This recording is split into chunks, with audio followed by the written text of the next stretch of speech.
Good evening and welcome to our White Collar Support Group Tuesday night speaker series. Tonight we have special speakers. We have prison consultant Sam Mangel and Craig Rothfeld, very good friends of mine. And we're excited that they're going to be speaking tonight. More about that in a minute. Uh, First of all, this event is being brought to you by the White Collar Support Group. We are the first and only support group um, that that helps people who have been prosecuted for white collar crimes and their families. We meet on Monday evenings at 7 p.m. Eastern, 4 p.m. Pacific. We've been doing that for over 10 years. And this year we celebrated our 500th meeting. Actually, this coming Monday will be our 510th meeting. So we've been doing it for a long time and we've helped a lot of people, and we're really fortunate to have done that and to be helped by them. So if you know anybody who has a white collar issue, um, whether it be a client, a friend, a family member, please refer them to our website. That's prisonist.org. That's prisonist like feminist.org. And they can fill out a request there, and we'll get back to them and we'll give them information about meetings. Upcoming Tuesday night speakers, I'm going to announce a couple of them. The first is I'm going to announce is in May, on May 9th. Our speaker is going to be Tom Harden. Tom, as you might know, has recently written a book called Wired on Wall Street, and he was Tipper X in Operation Perfect Hedge when the SDNY was going after insider trading. I guess they still are a little, but at that point, they were doing it a lot. And Tom was right in the middle of it all. So his new book has come out, and he's on his book tour, and he's going to be gracing us with his story on May 9th. And then on June 2nd, PG Sittenfeld is going to be our guest speaker. And PG was a member of the Cincinnati City Council. And he's on his speaking tour as well. And both PG and Tom are both members of our support group. And so we're excited to have both of them. And we're also announcing that our White Collar Conference is coming up on October 10th. So that's 10/10. That's not a hard one to remember. And we're in the early stages of planning. But if you want information about that, our website is whitecollarconference.com. That's not a hard one to remember, whitecollarconference.com. And you'll find out all about our upcoming conference. And then there's all of our videos from our two previous white collar conferences in 2024 and 2025. So thank you everyone for being here. I'm not going to do too much introducing of Sam and Craig individually, but I'm going to tell you that um, prison consulting and prison consultants, have come a long way in the last few years. There was a time when it was not professionalized, and people coming home from prison kind of hung out their shingle.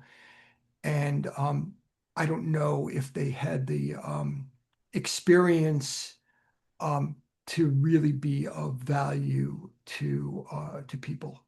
But that's changed in the last few years, and certainly there are now prison consultants that I would trust my life and my family and my case with, and two of them are our speakers here tonight. Um, um, we went out to breakfast a couple of months ago, and in Boca Raton, actually. We went out for bagels, and we sat there, and Craig and Sam were talking shop, and I was shocked at how much I didn't know about not only the things that they talked about, but the amount of information and assistance they're able to give people who are being prosecuted for white collar crimes. And so right there, while we're sitting at breakfast, I just knew that we had to invite them. So there are a few prison consultants out there who we are close with, and we're not ignoring you. We're just starting this. We're just starting this tonight with Craig and with Sam. And we're going to hope that everything goes smoothly tonight. It's going to be facilitated. So they're going to speak for a while, half hour, maybe more. And then afterwards, we'll have Q&A. We'll have Q&A. And if you would like to ask questions of Sam and Craig after their presentations, please put your name in chat and I will call on you. So that's it. So Sam, Craig, please take it away. Uh, I'll start by first of all thanking Craig. 2 days after I got out of prison in 2020, a good friend of mine who was an attorney in Washington sent me an article about this prison consultant and represented I think Harvey Weinstein, and he said, "Give this guy a call." And out of the blue, I called Craig, and he was the most cordial person I could have spoken with. And while he couldn't necessarily point me in the right direction, he really took the time to sit with me and talk to me. And I am sure that he gets calls certainly monthly from people getting out of prison, looking for a job and looking for direction. And yet he took the time out of the blue to talk to a complete stranger, a no one, at 8 o'clock one night, and kind of walk me through it and give me the pros and cons of this space. So again, I just want to take the time up front to thank who I consider in many ways to be my mentor, Craig. Thank you, Sam. I appreciate it. Jeff, thanks for having us. And that was a really nice breakfast we have. I guess if we continue the daisy chains of thank yous. I mean, yeah, listen, for everyone here, Sam and I are good friends. We've developed a really nice friendship. We've developed a nice professional friendship, a personal friendship. We both are passionate about what we do. We both love what we do. We don't like the word competitors. We think it's nonsense. There's sadly, plenty of people going to prison, although neither one of us wish for it and wish we didn't have practices. I think the person we probably both owe a hell of a lot to is Joel Sickler, who's on this video, who really paved the way for all of us. And for anyone who calls me, no is like family to me.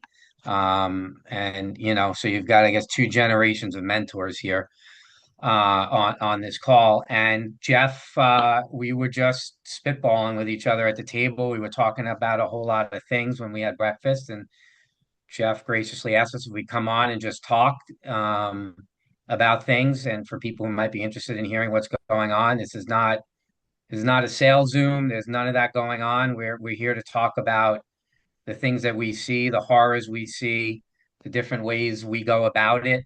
Um, I really have a much bigger specialty in state than federal, even though I do federal work. Sam, as you all know, spends time in the federal world, and we're happy to be here. We're happy to talk. We're happy to share how we collaborate, and most importantly, how we help people. I mean, at the end of the day, that's what we're doing. We're helping people. We're helping their families at the lowest point in their lives, at the worst possible time. And I'm grateful to be here, and I'm certainly grateful to Jeff and to Sam and several. I know a bunch of friendly faces on this Zoom tonight. So Rob Simmels and Brent, thank you. And I can't. There's Brad Rouse and my colleague who works with me, who's a former client, Al Dersberger's on the call. So thank you to everyone. And Jeff, how do you want us to take it from here? You want Sam and I to just talk a little bit? I Yep. think Sam and I, yeah. I mean, Sam, why don't you? Sam and I talked about some of the things that we, kind of some high points that we wanted to hit, and I think we both agreed that the best place for he and I to start is maybe in a place that would surprise people, which is that we view this as a collaborative experience. I tell anyone that I talk to that if I don't know the answer to a question, I'm going to say I don't know. And it's an answer that's not often used enough. Someone who I have a lot of respect for said that to me years and years ago. And I think people are afraid to say they don't know or embarrassed or whatever it is. And I'm like totally fine saying I don't know. And if I don't know, I go and try to find out. and I think one of the things that led us to having this conversation, Sam, you can take it from here, is that we are collaborative with each other, and it's no different even than I am with Joel. If I don't know something, I think the right thing to do is just go ask somebody who knows more than you. And if there's someone who knows more than you and can help you more than, say, I can or something, the right thing to do is to bring that person into the fold, because ultimately the people that we're serving need help no matter who it's from. And so I figured I'll tee that up and let Sam go, and then I'll jump on from there. I think there's a common misconception about what consultants do. And I think a lot of it stems from relationships that they might have had with other people, either in this field or with their attorneys. And I always like to start a conversation with anyone that I speak to that 75% of what I do is therapy.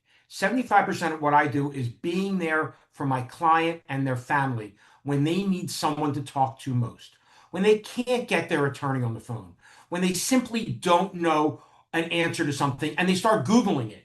And it scares the hell out of them what they're finding on Google. And just being able to say, look, we're available, call us. We might not have all the answers, but we'll certainly find a way or do our best to find an answer for you. But picking up the phone and trying to walk them off the cliff.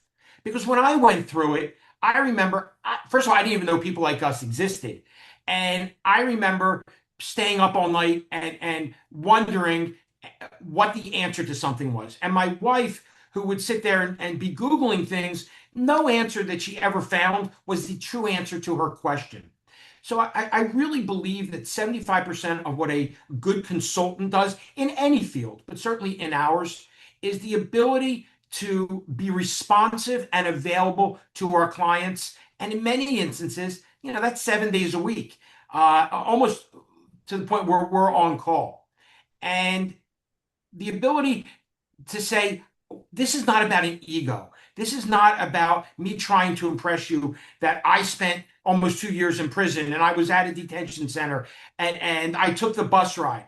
It's about me saying, I don't know all the answers, but there are certain people that if we feel comfortable enough reaching out to, they might know part of the answer. And if we can start piecing it all together, then we can, in many instances, give a client and their family a answer that again calms them down. So collaboration in any field, I think, is the key to success. I probably talk to Craig at least twice a week. I talk to people like Maureen Baird, who is a former warden, at least twice a month, because I think having them as part of the solution and answer is vital to helping our clients. And we do it all. We don't charge anyone for it. That's just the right thing to do. And when you start doing the right thing for your client, and it doesn't become all about money, but it becomes about the knowledge that we have that yes, we help someone, and we're not trying to ring the bell every time they pick up the phone and call us. I believe it really fills a niche. And personally speaking, I feel really good about it. And I think that's the key to a successful relationship and relationships with other people in this community. Yeah, well said. Um, I think that sometimes, there's a lot, listen, for a lot of people on the call, I think there's part of this community here tonight has been to prison. So there's nothing really much we're going to tell you that you may not already know. There are people here who are on their way in, and there are people who've never gone and God willing never will go. And I think that um, there's so much that individuals and their families experience that even though there can be commonality in people's problems, two people don't get their medication in two different facilities. Okay, they each one didn't get their medication, but what was that medication? What are the risks of them not getting that medication? I mean, I'm just using that as an example and each facility, as everybody knows, is different. Each federal facility is different. each state is different, and I play in the state field. Each state facility within a state is different. And so when when I'm presented an issue or I'm presented something that is very, very serious, and someone may have dealt with it before, somebody may just know a facility better or the people of the facility better, and that could potentially help my client and my family. I'm just going to reach out and ask for help. And I think dovetailing off of that, when someone asked me about 2 years ago to describe my business, right? The old elevator pitch, right? Can you say what you do in 5 words or less? And at the time, I didn't have the answer. So I spent some time thinking about it and I came up with an answer. And like I called my lawyer and I'm like, can I trademark this? They're like, no. I'm like, okay. But but I have an answer. And the answer is mitigate, advocate, and solve problems. Those are the 5 words: mitigate, advocate, and solve problems. And that's what we're doing all day long. And I think that that's something that I never lose sight of, because each one of those is very serious and very weighty. Um, and, you know, I'm not a lawyer. Sam's not a lawyer. But I feel I have a fiduciary responsibility to my clients and their families. We have signed agreements with them. We have signed authorizations with them. And in order to, effectively do that, you have to avail yourself, I believe, and I know Sam does, of all the information that is out there. And the other thing that I'll say, and I would say this to anyone on this Zoom, anyone who meets somebody else, the degrees of separation for families facing incarceration or will in the future. I will say, um, ultimately, there are certain things that I always say, and these are two of them I'll always say. One is, if I can't help you, I will tell you, okay? Because I don't need a client to pay me that I can't help to then go badmouth me or sue me, right? So, which thank God has never happened. And I will also say, if you don't hire me, it's really important you hire somebody else. And because ultimately it's about them. And if there's someone who could do something better than me, I want that other person to do it. And Joel's on the call and Sam's on the call. I mean, the reality is that it should never be lost in what we do. And if you're ever advising people or their families or friends or counsel, it's not about the person or one person. It's about getting a person who's qualified to do it. And I think that that's just really important, and it's something that I'm happy to say and do. And I know that families, respect that, and I know they appreciate it, and I know that they also appreciate being told not to spend their money, and that, yeah, we'd love to help, but you know what? There's just no point. You're wasting your money. And the example of that, which I think is worth sharing, and I'll let Sam share an example. I remember when COVID happened, um, it was back, we all remember when COVID happened. I had been brought a lot of state cases for compassionate release and medical parole, and federal people were obviously doing their thing. And how the procedures are very different in each one. And I wound up doing 4 of them. And in all 4 cases, I said to the families, I said, listen, I really need you to hear me clearly. You're better off taking your money down to Atlantic City and just putting it on black or red. I'm like, I need you to understand you're giving me your money and there's like a 1,000,000 to 1 shot here. Like, you're on the 2 yard line with 2 seconds left and you need to go 98 yards for a touchdown. And I think it's just really important to do that it's not about just letting someone hire you. It's about being honest about whether you can help them or not, because there are some circumstances or situations that are brought up that there's really nothing you can do about. There's really not. And I think it's just disingenuous to suggest otherwise. So I don't know, Sam, we talked about how important it is to have someone and it be the right person. one of the things that I found over the past probably 2.5 to 3 years is it's much harder to be hired and accept a case than it is to do it pro bono. Because I find that when we accept a case, and I have a couple folks that I work with day in and day out on this call, when we accept a case, that client expects us to be all in for them. And when we can't commit, or it's not something that we're comfortable with, or we know that they're taking their last dollar to try to find a way to pay us, and it simply isn't fair when they expect the exact same treatment that somebody who might pay us a significant multiple of that is, it isn't fair to them. So I just find that it's easier to say to somebody, listen, and there are people on this call that we've done this with, let me help you. Let's sit down, let's talk, let's have dinner. I'm not going to charge you because A, it's the right thing to do, and it wouldn't be fair to have them use what precious resources people have left. Because when you're going through this, between your attorney and forfeiture and seizure, it is an unbelievably expensive process. And all of a sudden, when you have to figure out, do you want to bring in another party, a consultant? Now you have to really start figuring out what dollars do I have, and is there any fungibility in those dollars? So I would say probably 15% of the time when I get a call from somebody who's willing to hire, and clearly they want to pay us, it doesn't it doesn't make sense for me to take them on as a client, as opposed to simply saying, look, I'll answer your question, let me walk you through it, and let me try to, help you without being retained. Because this is the worst. You're seeing people at their absolute lowest. Last night on the call, when I heard the speaker, Nevin, talk about what's going on with his family, and the additional stress that we're under when we go through this.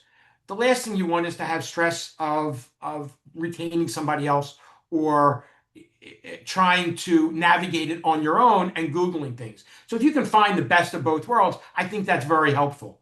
And I think, and I know Craig's approach is a little bit different than mine in terms of being retained, but once we're retained by somebody, we're all in. You have to be all in.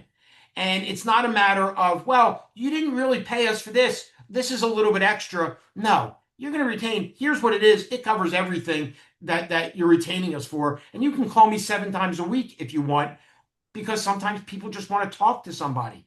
And I think that the value that we bring to the table is unbelievable. I can point to a case where I had a client from London, and he had to be brought back to the States and was going to Brooklyn MDC. And Craig knows everything about that facility, knows the people, knows the policies. And I asked him, could he help me get him onto a good floor? And he did, but eventually there was a problem. And the client panicked and reached out to me and said, I need to move quickly. There's all kinds of issues. And I reached out to Craig late. It was, at least for me, it was like 8 o'clock, on a weeknight. And Craig took care of it within 12 hours. So having that relationship, but also availability, and I know where Craig is now, and given what's going on with travel, his commitment to his clients is second to none. I think that's what a consultant needs to bring to the table, in any aspect of either being retained or doing it pro bono. I think that one of the things we talked about with Jeff when we were there, and I want to circle back to it. It's part of this, but also because it's the idea of us being stewards in our relationships with, I call them the regulators, with the departments of corrections, with the Bureau of Prisons, with the staff there. I think that was when Sam and I were just talking about, you know, situations, some client situations we had, and how we interacted with the facilities. But I think that's important. I mean, look, I was in prison. Okay. Thank God no one ever put a hand on me. Thank God no guard ever put a hand on me. No inmate ever put a hand on me. For any of us who ever been in, we know the horrors. We know what it feels like. We know, I'll speak for myself, how scary it could be at times, and all that. And we know that there are bad people who work in the systems. It's just a fact. There's no doubt about it. But I also know that there are good people who work in the systems and are just hamstrung by how deplorably funded they are. And I have made, I believe that no matter what the situation, if you treat people kindly and you treat people the right way and you treat them with respect and professionals, you have a good shot at developing a relationship with them. And that is an extremely important part of being able to advocate for your clients. Um, they're overworked, they're underpaid, they can't see straight. You go in there guns blazing, unless it's like the most extreme thing where you think your client's on death's door, it's really not going to serve your purpose. And so, I think something that's important and we brought up at that breakfast to share is developing relationships with the people in the prisons, in the in the federal case, the regional's office and the central office, and the Department of Corrections. It's usually just a central office around the states, um, and it pays dividends. And I think the other thing too, which we talked about, and I don't know, maybe we'll share examples or not, but I know I see this all the time. Like, I don't bother anyone if my client didn't get a bag of Doritos, a commissary, or they ran out of chocolate chip cookies. Like, you have to know what to bother these people with. You have to know what to bring them to them. You need to know that people have followed the procedure, your clients have followed the procedures themselves. And I think that that is, very, very important, that we really use our discretion about what to reach out to them with and the tone with which to do it, and how heavy-handed it is. And um, I think that was just something that I wanted to convey. But for people who don't know and ask all the time, like, what are things that you can deal with? I mean, I had a client who was on his way to religious services a few weeks ago, and he was walking down the middle of the road. The officers told him to move over. He didn't. Listen, he's got some mental health issues. They pulled the van over to the side. They got out of the van. They picked him up. They threw him into the van. They took him to the infirmary. They threw his tefillin away, which people don't know that is a highly religious object. And, make a long story short, there was stuff that was on video. We got involved and, he was transferred a day later and the officer was suspended. And, that's just a run-of-the-mill Thursday night. There people's CPAP machines break. I'm sure people, you have people that are in transit in holdover centers, whether it's state or federal, that won't get medication for 8 or 9 days, and you have to figure out a way to get to the right people so that that person gets medication.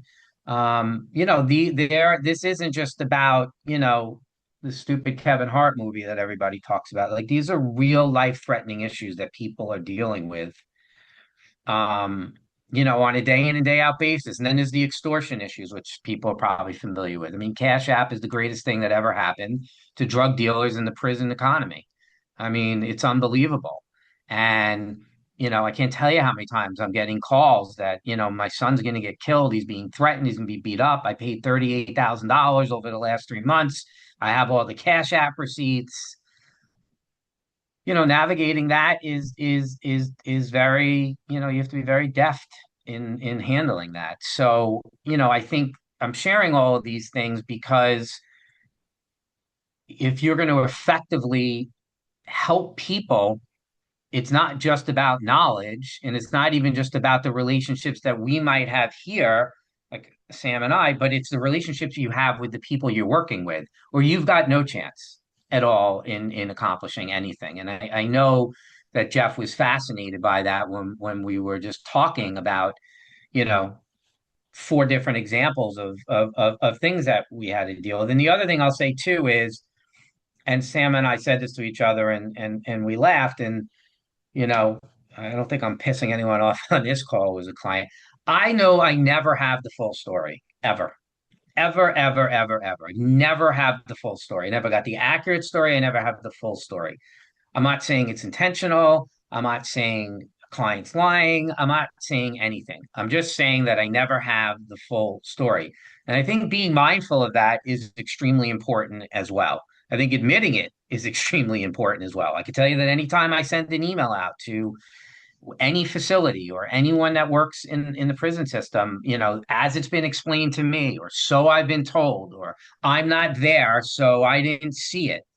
Um, because you never have the full story.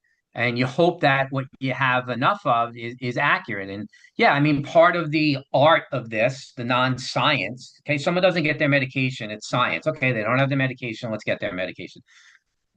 When it's storytelling, this one did this to me, that one did this to me, this happened here.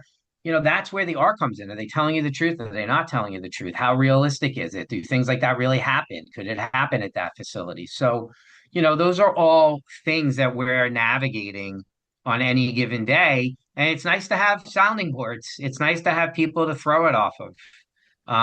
You know, and be and make sure things are true or not true. Well, let me give you an Sam, I don't example know if I helped. of I don't know if what I Craig helped you said. there. An example of what Craig said about knowing the right people and respecting not only their authority but the chain of command and policies and procedures.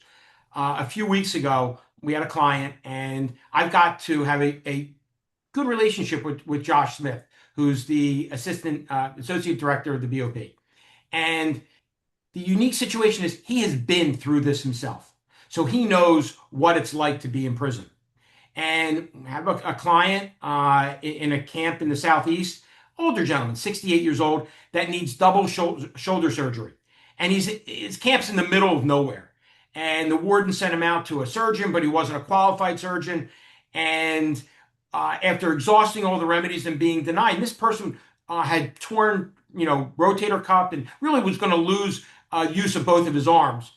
We respectfully went to Josh Smith and explained to him how we went through all these procedures and that his wife was willing to pay at their own expense for all of the medical costs to have him furloughed to Emory in Atlanta at their expense, do maybe a week of physical therapy, and return back to the camp. And Josh Smith got involved. Again, he wanted to make sure that all of the appropriate remedies were filed and he wasn't just unilaterally going over the warden's head. After we confirmed it was, he stepped in and this person got their furlough. So we actually have a receptive ear within the Bureau of Prisons, which again, I have one other term's experience, but to my knowledge, I don't know that there's been anyone at that level that has been at least receptive to hearing and listening to the plight of inmates, and in some instances, at least doing something about it.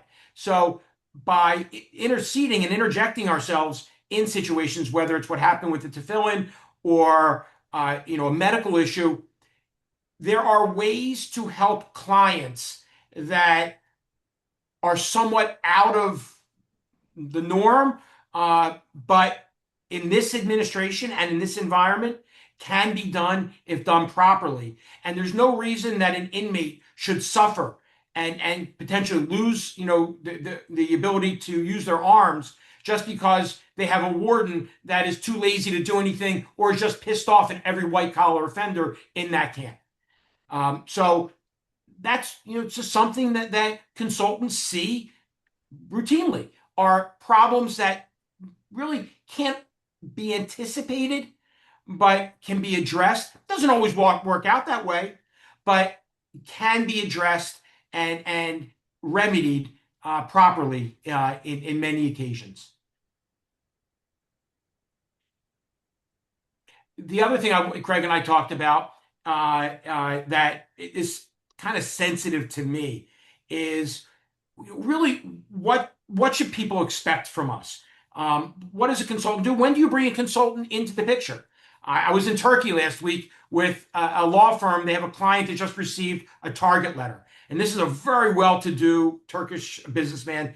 And they are really nervous because if it gets any further, they know he's going to the Brooklyn MDC, at which point I'm going to call Craig. And there's fear. There's fear at every level. And this person's a billionaire who is beyond petrified. So I always tell people, the same way you want to bring your attorney in as quickly as possible, if you have the wherewithal, bring in a consultant, because hopefully you don't need us. Hopefully, you have a sentence that is home confinement or nominal, or things turn out well. Like in Dr. Rafai's case, I worked with him, for quite some time, and he won his case at trial. While it doesn't happen often, so, you always hope for the best. But my recommendation is, if you have the ability, or even just want to talk to somebody, you should reach out to a consultant as soon as you learn about us. Working with some attorneys, they would rather have us talk to their clients than them, because there's a lot of questions that only we can answer. Attorneys have never been to prison, and that's a good thing, but they don't understand, nor should they know, a lot of the issues that will be facing these clients after sentencing. So when do you bring a consultant in? As quickly as you can. Don't bring us in when your client's driving to surrender, because there's just nothing we can do. But talk to consultants. Just don't talk to me, or talk to everybody, because you have to feel comfortable with whoever you're working with.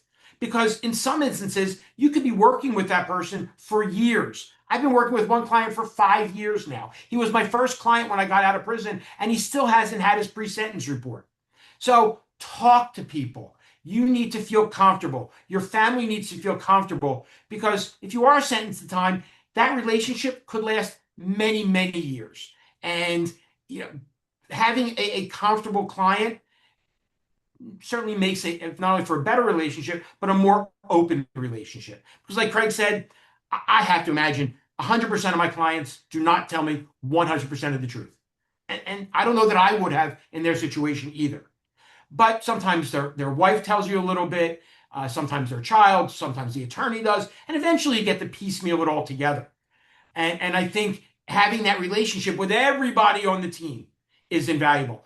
There shouldn't be any sense of, especially between us and attorneys, there shouldn't be any sense of domain, that we're trying to step on anybody's toes. We're not lawyers. We don't practice law. We'll never tell a client what to do legally. That's not our place. But I think that being able to bring a global perspective to things, and a different perspective to things, is invaluable in truly what is a time of need. Sam, Okay. Sam, Craig, why don't you take a couple more minutes, then we'll open it up to Q&A, okay? Is that okay? Sure. Yeah, yeah, and I was just going to say something he said. In a day and age, look, I can tell you. I mean, this is not so much about what I do or what Sam does. I think this is just more of a public service announcement to everybody. I can tell you that every single email I send, every single text message I send, and every single conversation I have, I assume is being recorded and will be in front of a judge one day. That's it. I don't operate under any other assumption. And I got a call from someone who wanted me to try to help, and they said, "Can you guarantee it?" And I wrote back like my standard line: "If you want to guarantee I'm not the right guy to hire, go find somebody else." For obvious reasons, there's nothing you can guarantee, particularly in the prison system. And I think that that's something that's very, very is just extremely important. And the other thing that I just wanted to mention, when it just comes to what we do in general, mental health just happens to be something very personal and significant to me. And it's what I wrote most part of my thesis on when I got my master's. And it's very, very important to me. And so I take a lot of cases where there's a very serious mental health component on it. And Al is on this, and we work together on these sorts of things. And the advocacy that you have to do for people that have autism, for people, that are bipolar, for people that have other sorts of mental or physical disabilities, is enormous. It's extenuating. And so, those are circumstances or situations where people could really benefit by having somebody, because everyone's just a name and a number, and then you put someone in there with real disabilities. um it could be a disaster. It could be a true horror. And so I think, and Jeff, we can open the question. I think the thing that matters to me is, yeah, there are people who just want to have a prison consultant because they want their questions answered and they want someone to hold their hand, and it's an insurance policy and stuff like that. But the reality is that I know I can speak for myself that my clients have real issues, like real issues. And certainly when I get hired by someone who's in prison, it's because there's a problem. It's very different when you're hired before someone goes in versus when they're in. When you get a phone call and they're in, 95% of the time, they've got a real problem. And so I think that that's just something I wanted to mention, that this isn't just like glam and glory and famous people. 98% of my clients no one's ever heard of, and they have real problems and they have real issues, and their families have real problems, issues, and they're scared and they need help and they need people to advocate for them. And so I think that's why we care about what we do so much, and we view this as a sort of a team game in a lot of ways. Go ahead, Jeff. Um, Sam, Craig, thank you for that. We're gonna go to questions. If anyone has a question that they'd like to ask Sam and or Craig, please put your name in chat, and I will call on you. Drew, I think that you is Drew here? All right, let's go to Valerie.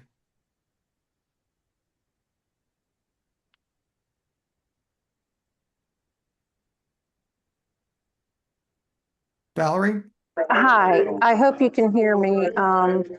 Thank you so much for allowing me to ask a question. I have been released from Estelle Prison Camp incorrectly, and it's so funny that Craig hit on the exact things that I already had questions on, as well as Sam. First of all, every single person has a different story. But when paperwork gets screwed up, I was supposed to, on my DNC, I was supposed to be sent straight up to FLM, and my paperwork has been screwed up. And when he was also, and so I ended up at the halfway house. And now that I'm here, I don't have anybody to help me. So a consultant, yes, I would love to see how much it's going to cost and see if he can help. But Sam had mentioned Josh Smith, and I don't know if both of the consultants probably already know this. I don't know about everybody in the group, but there's absolutely no way to get anybody to answer at any of the offices when you need help. I'm out. I can't reach anybody at the Central or Josh Smith or John Bartlett, all the people in the South. And then the other thing that I was just going to hit on real quick is I have a traumatic brain injury. They ripped me off my meds from day one, and then on top of it, denied me visits with my neurologist. And now my halfway house is trying to help me, but it's going to be another month to 2 months, because the only way they can get my medical visit to the neurologist approved is if either I pay for it out of my pocket, or B, they have to go through BOP. Valerie, what's your question? One, how do we get a hold of, I mean, if I have to pay the consultant to do so for me, how do we get a hold of Josh Smith or somebody that can help us? Like, I can send information. Okay. So Valerie, is your question, is it appropriate for a prison consultant to help in the kind of situations that you just mentioned? So let's just put it to Sam and to Craig. So Valerie and I actually spoke right before this call, and I told her just to send me her information. I'd be more than happy to, look into it for her.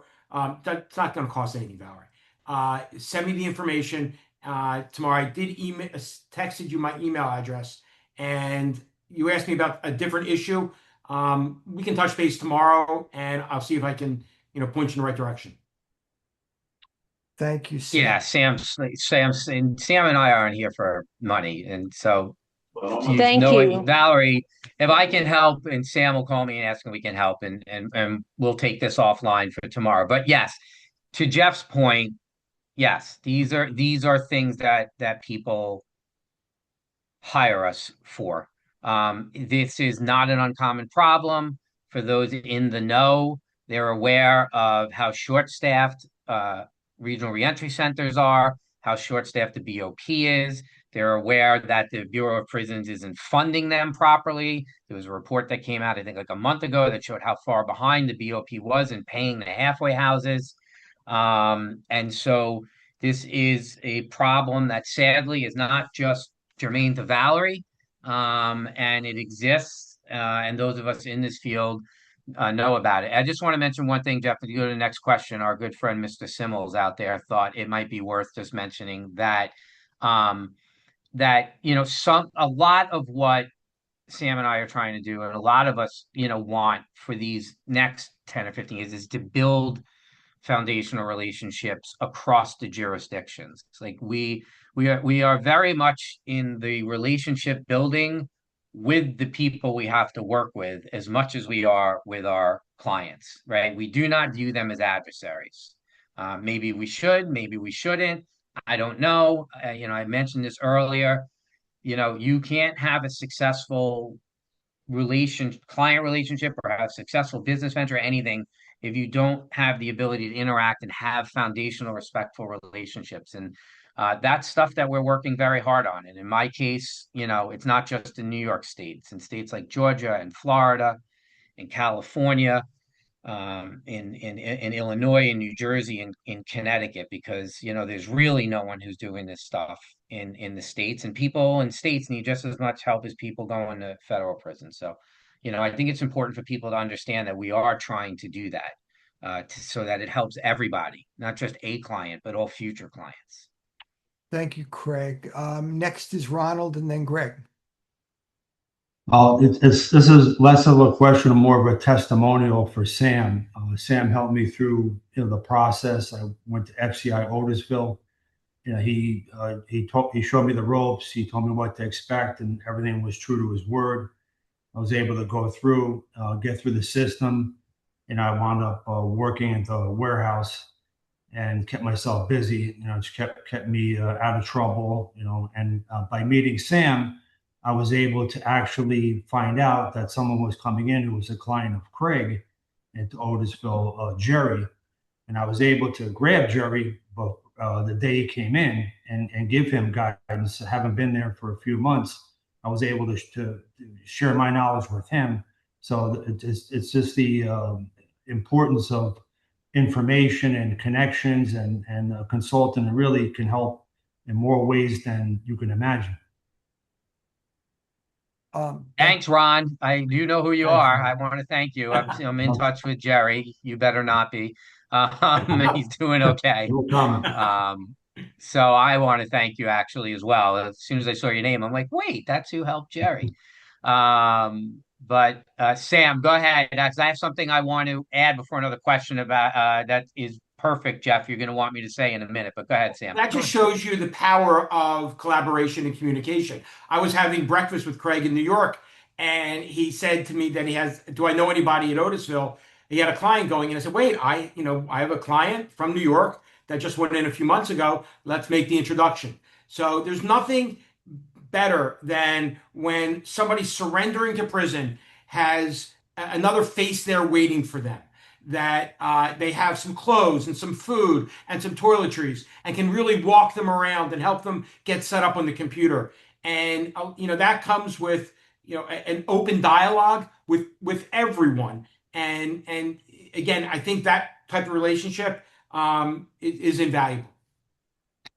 Thank you, Sam. And that's a good segue. Jeff, if I can segue off that for a minute, is that Go all for it. right? Yeah, sure. And what's important to know is that person that Ron helped with wasn't even someone who paid me. That person's I just want you to hear that person's wife is best friends with the daughter of my mother's best friend. And I just paid it forward. It's just the right thing to do, right? You do those things sometimes, right? And so, you know, here I am just trying to help do something good for a family friend because of what I do and my experience. And it all came full circle. We've mentioned this a lot, but I want to mention it again. Marty Tankloff's now on this Zoom for, people who know him and don't know him. And Marty's become a really dear friend and colleague of mine. For those of you who don't know his story, you should learn it. He was wrongfully convicted, spent 17 years in state prison. He's now an attorney, got his license back like our good friend Jeff. And Marty and I talk all the time to just help clients. And having those sorts of relationships in our lives is very meaningful and it's very important and goes back to our whole theme of the night, which is the collaboration. Thank you, Craig. Next is Greg. Hey, Craig and Sam, thanks a lot for your presentation. I'm still a little unclear as to, like, how do you guys kind of ensure that you're not stepping on the lawyer's toes? And also, how do you like how's the service that you're providing? Like, how does a client know what they're going to get from a prison consultant that they're not already getting from a lawyer? So I'll Take it start. first. You want to take it first? Go Yeah, ahead, I'll go first. So Go. I'm very clear in any initial conversation to explain to clients, we are not attorneys. We do not practice Yep. law. We do not opine in any aspect, legal aspect of their case. I have clients sending me their plea and saying, what do you think? And it's not my job to give any legal advice whatsoever in any form or fashion. Not only that be, I think, inappropriate and borderline illegal, but it would, it'd be self-defeating. As far as what we do with a client, at least, everything I do is clearly spelled out in an initial scope of work that we send to clients. And I don't have a Chinese menu approach. In other words, I don't say to a client, we will sell you 5 character letters, 1 narrative, and a release plan. I don't believe in that. If you're going to hire us, then it's everything up to this point, everything, or after this point, or until you get home, or until I get the phone call from you saying, Sam, I never want to talk to you again in my life. Best call I can get from someone. So we have to spell it out because there's no question. Clients' expectations really run the gamut. And like Craig said, when I get a call from somebody in prison already, that just really complicates matters. Right. and becomes very, very difficult to manage. And most of those, at least for me, I would just rather handle pro bono. So it's a great question. And I'll answer it a couple of ways. One is almost every criminal defense attorney I've ever met would tell you they don't know the first thing about what happens when someone goes in prison. The second thing is they can't pass a client off fast enough so that they can start getting to the next client. But I think the real answer is 75% of the clients that I've kept track of every client I've ever had, have come from an attorney referral. So right from the get-go, the relationship's established. Okay. So think of 75% of my clients came from an attorney. And the remaining the overwhelming majority, 20% of the remaining 25% came from clients inside. So the divisions of responsibility are clear, right from the get-go. State and federal are very different, as everybody knows. So I'll speak to state, which is, in a state case, I'm brought in often in, one of 4 places, right? When the client's about to take a plea. Okay, so if the client's about to take a plea in state, no different than federal, right? A lot of the legal work's done. Now, the federal system is very different, right? In the sense that, if you're not inside, you go to sentencing, you don't know what you're going to get. In New York State, if you take a plea, it's a negotiated plea. Sentencing is the most anticlimactic thing that could ever happen, right? 98.5% of all cases in New York State are negotiated pleas. So if I get called in and they say, look, I'm not offending anyone named Joe on this call. Joe's going to accept a plea for 2 to 6 years in New York State prison, and they want to hire you. That's it. It's done. When Joe goes in and says guilty, and the judge says, "I promise you 2 to 6 years," there's no sentencing memorandum. There's no hold your breath at sentencing. Joe shows up at sentencing. Judge bangs the gavel through the side door. So the point is that I'm now coming in post legal, right? I mean, there's still some legal stuff in sentencing and paperwork. My job then is transition. I view things in 3 phases. It's an arc: transition, advocacy while you're in, and reentry, right? And so, I hope that answers your question. I also could tell you that the clients who call me from inside, if I get hired when they're in, if it didn't come from another client, it came from a lawyer, usually their appellate attorney or their trial attorney, right? They call their trial attorney and they're like, "Oh my God, what do I do? What do I do? What do I do?" And they're like, "I don't know what to do. Call this person." Um, so, that's it from sort of a state standpoint. And I mean, the last thing I'll say is, and I love teaching, and so much of what I've done is I teach continuing legal ed to the state bar associations in New York. So they know what to come to me with, and they know that I'm not trying to be a lawyer. I'm just trying to be, a consultant and an advocate and a mitigation specialist. So I hope that answers your question, Greg. Yeah, that was really helpful how you laid it out into those 3 phases, because you're right. I've never heard from my lawyer after my case was done. And there's a lot that goes on after that. So thank you. Thank you, Greg. You're welcome. This call is no longer being transcribed.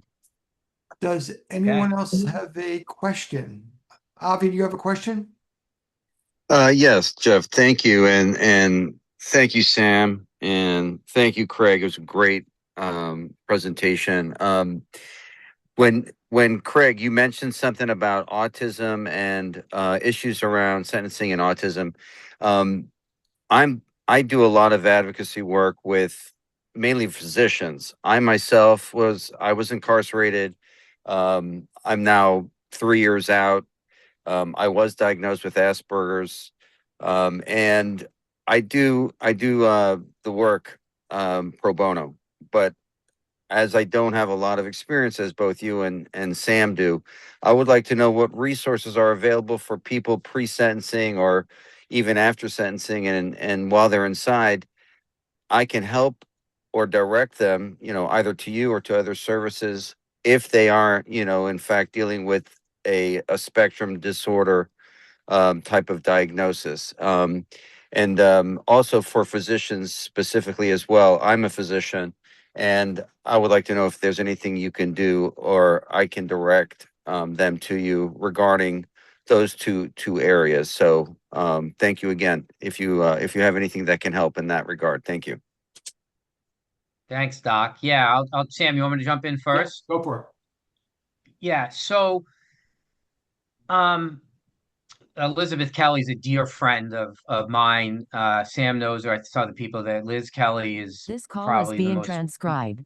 preeminent attorney in the country when it comes to autism. And so, Avi, I don't know if you know Liz, but if you don't, I'm happy to connect you. Just from a resource standpoint, the two of you should know each other and speak. When I'm presented with these sorts of cases, before an individual goes in, I think there is a tremendous amount of work that can be done leading up to incarceration. And it's not so much services. I mean, this is something you could do as a doctor. They say knowledge is power. I've made this term up myself, pre-sentencing medical reports or pre-sentencing psychiatric reports. They're knowledge reports. They're reports that are going to the chief medical officer, say, of a Department of Corrections. They're going to, an associate commissioner of mental health. They're going to the classification and movement to say, look, here is who's coming to you, right? Here is everything you have here. Here is your walking liability. And it has medical records. I mean, it's not 700 pages, but it's appropriately done so that you have that information so that the minute the person gets into the system, right, you can advocate at the facility level, right? Wherever they are at the facility level. And then depending again, state or federal, regional offices, central offices, or whatever. And that's having certain doctor letters. I mean, there are key points that you can hit. And so, I know for myself, and I'll give it to Sam in a minute. I will tell you both state and federal. When I have people with mental health issues or medical issues, those before these people even show up at the facilities, they know about this person. They know what they've got a list of their medications. They've got pictures of their pill bottles. They've got doctor letters and stuff like that. And that, again, I view it as partnering with these people. I'm trying to help them avoid a problem, make it easier, and potentially get them to the right place. Then it's a lot of, death by 1,000 paper cuts when they're at a facility and just, staying on top of them and getting them to do what they do. So I hope I answered your question, but that's a lot of proactive steps that, you can take or somebody can take to help someone before they go in. Go ahead, Sam. Where we see people specifically with mental issues, we work very closely with a forensic psychologist. And a lot of that work goes into the pre-sentence report and the sentencing itself to try to help mitigate the outcome of sentencing.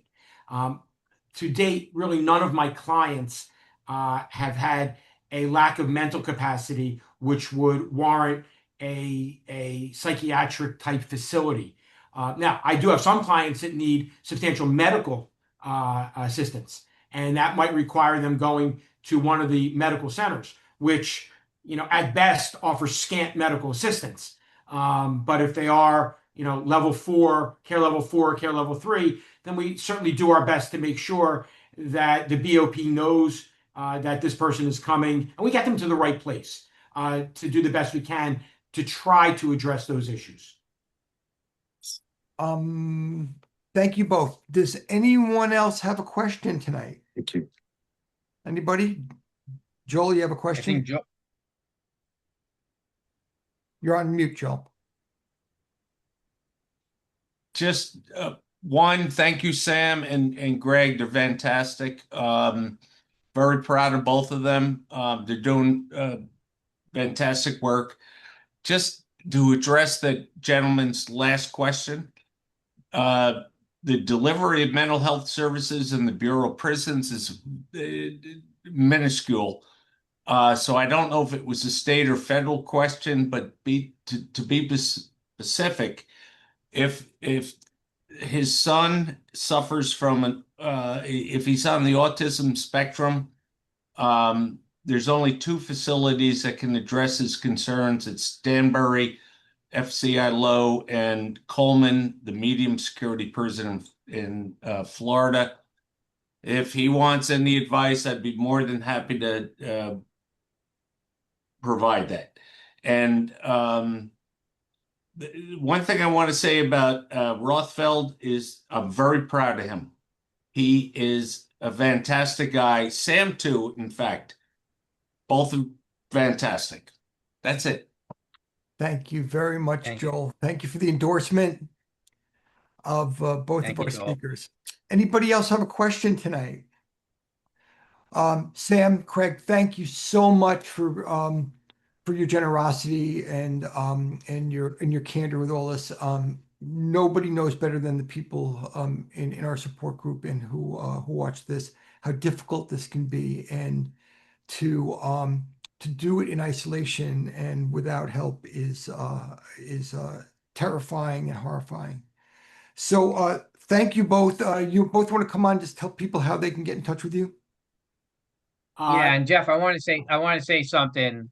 Sam's going to be pissed off at me for doing this, but that's okay. And he's past the bedtime. But I say this all the time. Listen, anyone on this call, you can reach out to us. Okay, we're not, like if you've got questions or you've got loved ones or you have friends, we need to pick our brains or advice or guidance, like Joel just did for Dr. Friedman. Just call us. Okay, I don't mind admitting that I spend a lot of time of my day, and I know Sam does too, just answering questions for people and helping them because it's the right thing to do. So particularly for this group of people on this call, we're here as friends, okay? And we know how to manage our businesses, so don't hesitate to reach out to us. Do you, Jeff, to get us or find us, do you want me to put it in the chat or just say it out No, loud, or what do you Sid, want me to do? because the chat won't appear on YouTube, so we need you to. Okay. Well, I guess you can three easy ways to find me. Google my name.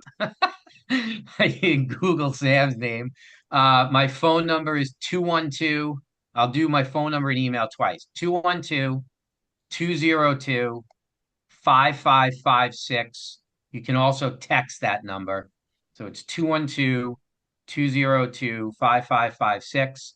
And my email is simple. It's my first name, Craig, and then it's my company. So it's Craig at insideoutsideltd.com. Best two ways to get me. And something I want to add to what Craig said about reaching out to us. As Jeff knows, you have about 20 of 24 hours covered to reaching out to Craig and I. Because while I start my day at about 5 in the morning and end it at 8, Craig usually doesn't start until 9 in the morning and he ends it at 2 in the morning. So you have 20 hours to reach out to both of us 7 days a week. The easiest way is just to Google me, SAMMANGEL. It has all my information. My number is 561-490-4544. But just it's easy to Google instead of email.